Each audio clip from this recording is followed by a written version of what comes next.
Yeah. Oh, you guys. So your name is? Oh, no interviews. No. Okay.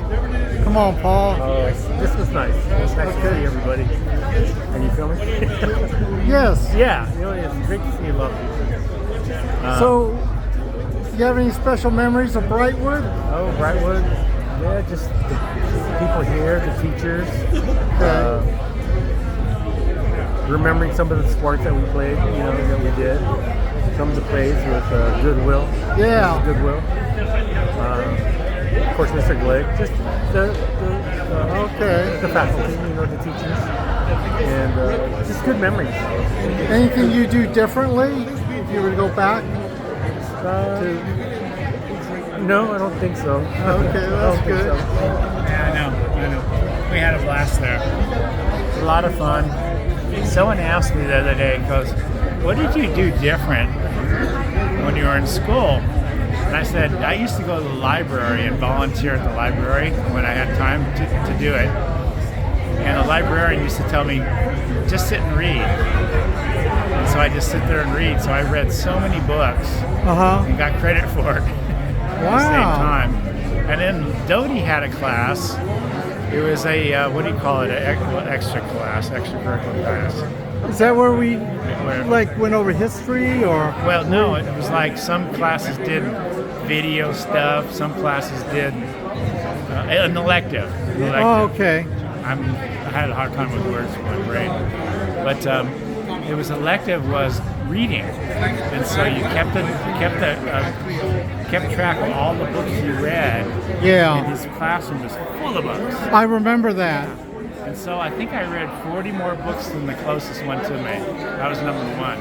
Wow. And I would sit there and just read them, and no one would bother me. Yeah. And I didn't sit at a table. I'd go in the corner and hide. And read 40 more books than everyone else.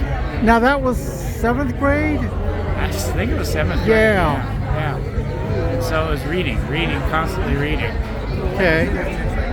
And I never did well in class. I could have, I guess. They kept telling me I should. Well, I kind of realized that doing well in school doesn't translate to doing well in life. No. Getting straight A's doesn't mean shit anymore. Yeah. Well, I think they're teaching the wrong things in some respect. I think so. Teaching people how to get A's. Yeah. Instead of how to learn. Or critical thinking skills. Right. But I'll say this, I think some of the teachers we had would make us think. Right.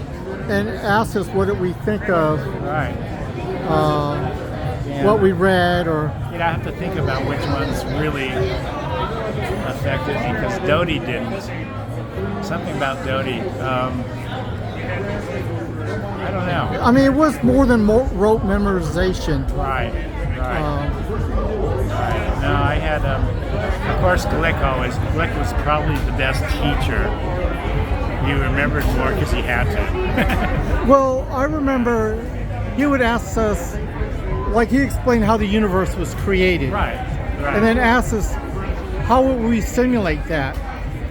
And so I remember I said, well, create an aquarium, put water, plants, sun, and then I forgot, something I had to create lightning. Okay. But pretty much that was it. But he would also ask us questions like, if you have a refrigerator, which is more cost effective to cool? A refrigerator full of food, or one that was empty. So make people think, oh, air is harder to keep cool. Keep cool than Yeah. No, that's true. I mean, it's simple. They always made you think. Yeah. And that was a good thing. I mean, a Yeah. lot of teachers, you just went through their lesson plan. Well, if they're lazy, they'll just do the lesson plan. Right. And I think that's what happens with most teachers nowadays. They have to turn in a lesson plan at the beginning of the year. And they have to stick with it. Right, and I don't think it's the teacher's fault. No, it's the management. Yeah. Because I know. that's what they're measured on. Yeah. That's what my friend, she finally retired. Yeah. She said she couldn't stand it. So she just went into auto mode. Yeah. teaching, and You know, you see that in corporate America as you see it well. everywhere. Yeah. You see it everywhere. And you ask people, why didn't you do it this way? And he goes, well, we weren't taught to do it that way. We're taught to think. Yeah. We're taught to do what we're told. Yeah. And it's gotten me in trouble in jobs, but in the end, it's worked out for the best. Right. And what you need to do is find a company Right. that values. Well, mine didn't value it until I showed it to him. I did opposite what he told me, and I showed him why I do it my way. Yeah. And at the end, I show him the balance, the end of the bills. I show him I saved you $8,000 in one day. You know, and, Right. And he sits there and thinks about it, and then he goes, "Okay, do it your way."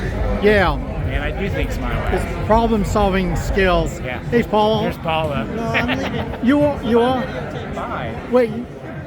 You're not leaving, are you? Yes. Why? I've been here long enough. I've seen you long enough. Oh, And I see okay. you on Facebook too. But you That's get- enough, Hubert. That's Okay. enough for us. Okay. We need to keep this relation good. Yeah. I've had enough. Okay. Well, thanks. Thanks for coming. Thanks for bringing your sister. Thanks for helping out. I didn't do anything. Now you showed up. That's Well, helping out. didn't you tell people? Yes, you did. Yeah. Should be. My longest friend here. I've known him We since were I the was longest. 4. Yeah. You guys were neighbors. I had to walk him into kindergarten because he was crying. He didn't want to go. Is that Just a true? little tidbit, yes. No way. Wow. Because boys do that, girls don't. Wow. Yeah, that's true. And I was sitting across, they sat me down, and I was still crying, and sat across from Steve Contreras. And he's like looking at me like, what's the matter with you? I'm not meant to be cooped up in this room for 4 hours. No, I miss being free.